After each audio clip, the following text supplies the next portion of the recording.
بسم اللہ الرحمن الرحیم۔ دعائے حاجت۔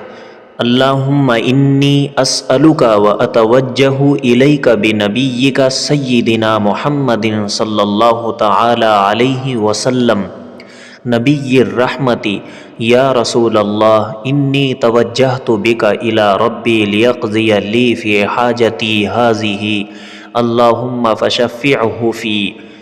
اللہم انی اسألک و اتوجہ الیک بنبیک سیدنا محمد صلی اللہ تعالی علیہ وسلم نبی الرحمت یا رسول اللہ انی توجہت بک الی ربی لیقضی لی فی حاجتی ہذہ اللہم فشفعہ فی۔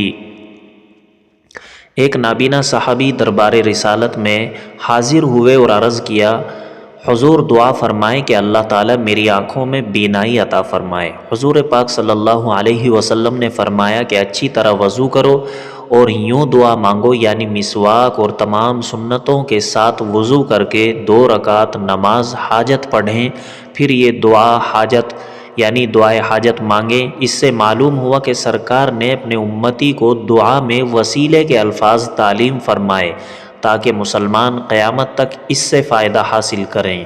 اس دعا کی تاثیر یہ ہے کہ جس حاجت کے لیے ایک بار پڑھیں تو دوسری بار پڑھنے کی ضرورت پیش نہیں آتی۔